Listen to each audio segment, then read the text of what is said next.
This next news story comes to us from Nicholas Sutrich over at Android Central. Yes, I know it's a weird source, but everyone else was reporting on it. Instead of reporting on someone else's report, I figured I'd just go right to the source, right? Instead of doing IGN's article about this post or, I was like, I'll just read the original.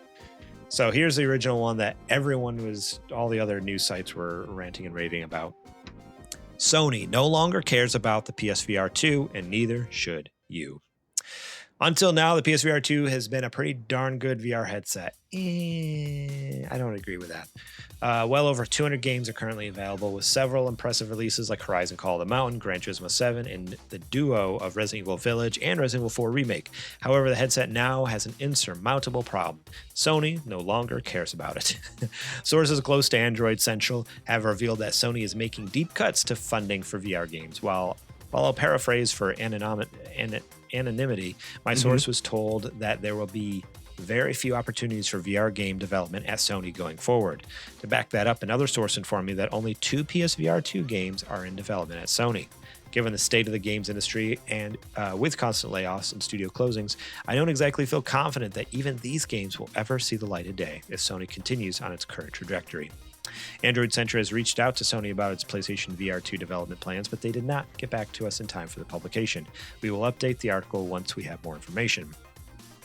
It goes on with more editorial. I should have seen the writing on the wall when Sony's Insomniac Games studio got hacked in December 2023, revealing the fact that the company wasn't working on a single VR game for Sony's flagship VR system, the PlayStation VR 2. That's important because Insomniac Games, a maker of Spider-Man series Ratchet & Clank, Spyro the Dragon, and several other well-known and successful properties, made 4 games for Meta's Oculus Rift platform. 3 of those games were very well received, and many consider Stormland to be still be among the very best open-world VR game playable on PC today.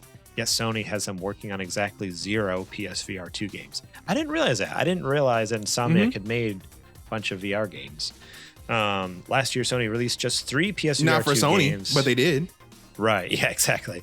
Sony released just 3 PSVR 2 games last year and has yet to officially announce even one first-party game coming out for the system in 2024, let alone in 2025. Of those 3 games, Firewall Ultra developer First Contact Entertainment has since shut down. To add insult to injury, Sony then closed down London Studio in February, a team responsible for another of the PSVR's highest-rated game, Blood and Truth, as well as the PlayStation VR World's demo disc. Even Firesprite, the developer behind the excellent Horizon Call of the Mountain, has seen substantial budget and personnel cuts and even game cancellations. That doesn't mean much for Sony's first-party development studios.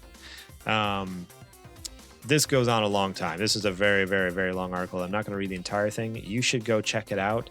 Nicholas Sutrich wrote this over at Android Central. It's actually very interesting.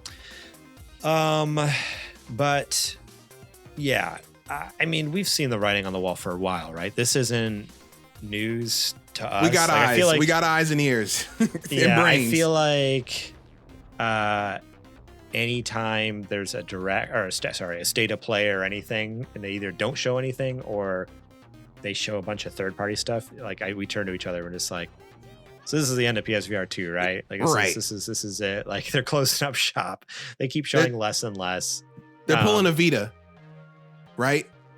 Yeah, they're just letting it slowly kind of die out. Right. This wasn't immediately profitable like our projections were, and we don't have enough money to keep it going in the first place. So we're gonna slowly bow out, let it suck up whatever little money it can to try to pay for itself, and then eventually close it down when it doesn't make enough money anymore. And that's kind of that's exactly what they did with Vita, and they're doing it again. It's so sad. Like it's first of all, like, yeah, it's not going to do well because A, the pricing of the freaking thing, and B, like you didn't support it from the beginning. What did you expect? Like if there's nothing to play on it, why would I go spend $600 and another $500 on the $500 on a console and $600 for the unit, for the PSVR, and then $60 for the games. And $60 for the games. It's like, what are you doing, Sony? So right off the bat, it's like they're shooting themselves in the foot. But yeah, then this long drawn out, just like, letting it just suffer and die. It's like, just put out of its misery, please. Just on your website, just delete the PSVR 2 page and let's just move on. Just like even kind of like you don't even have to make an official announcement. Just be done with it. Like just make a PlayStation blog post saying that PlayStation 2 has the support will cease. Official support will cease for PlayStation VR 2 at X date, right? And not even the whole thing about them making that cable that you can finally put it on or you can finally use it with PC. That's not going to save it either. I know. Yeah, they keep talking about that coming out later this year. Like, what money do they see from that? They don't make money on the units, and they're not going to make money on game sales because they're not going to put PSVR 2 games on PC because they want you to buy a PlayStation to do that. Yeah, the only reason I can imagine they're doing that, which I doubt this is the case because when has Sony ever cared about this? But to kind of garner some goodwill from the people who have the VR headsets. But it's just like, all right, sorry, we're not supporting it, so we're gonna make this cable for you and then move on, kind of thing.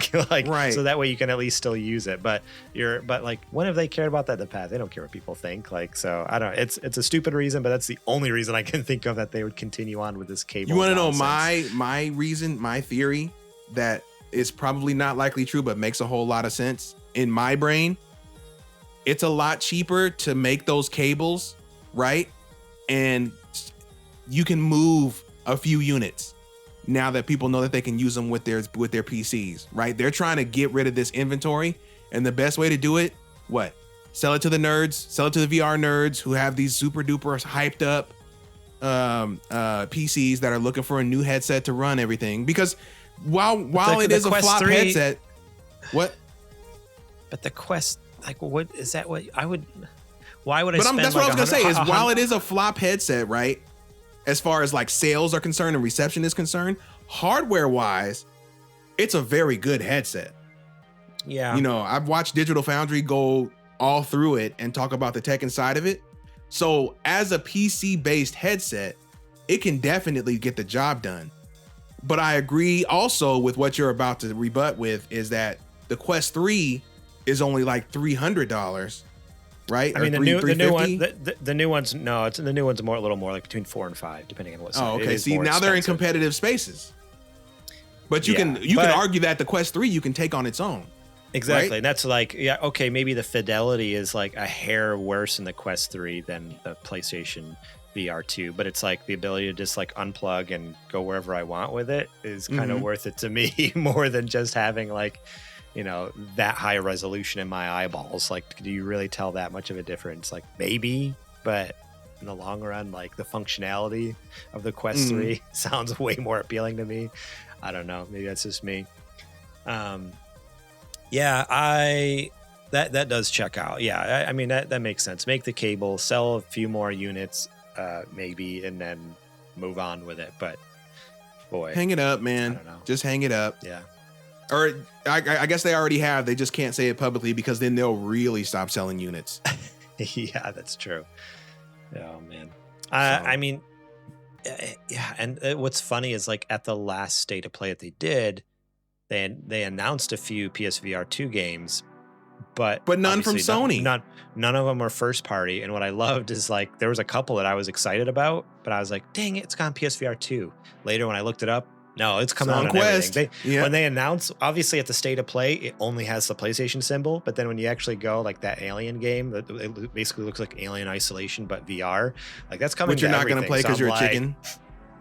No way, dude! I'm definitely going to play that. I'm so okay. Stoked. We'll Doesn't see. mean I'm Alien hits different when you're actually in it. I'm just true. Alien Isolation is probably like one of the most terrifying games out there. Right like, now, put yourself actually in the space. Yeah, you're not playing that, buddy. Yeah. You're not doing that. Hey, I made it through Resident Evil 7 VR. I think I can. I think I can survive. I'll remember this conversation. Let me tell you, Resident Evil 7 VR, that'll mess you up. That was a PSVR exclusive, PSVR 1, and I had that, and I was like, oh man, like I was in VR for like too long on that one. I played for like 4 or 5 hours straight, and I was like, you had to watch some cartoons before you went to bed. Just to cleanse your palate. I am a dirty, dirty boy. Like, what have I done? I've done some things and some stuff. Especially that one. 7 is so like gross. Yeah, they like purposely just went over the top just to make it nasty. Oh man. Yeah. So PSVR 2, should you buy it? Probably Don't. not. Unless they start going on clearance, maybe. And Yeah. buy it on clearance and buy that cable you can use on your PC. If that headset ever goes below $300, do it. It's out. It's a good deal at that point. $550 is outrageous. Thank you so much for watching that clip from our podcast. Remember, if you want to watch the full episode, link will be in the description below. You can click on that and check it out. We got listener questions. We got more news segments. We got what you playing. We got a lot of fun things. So yeah, more than just the news. There's a lot more to the show that you should go check out. So remember, click that link in the description. Check out that full episode.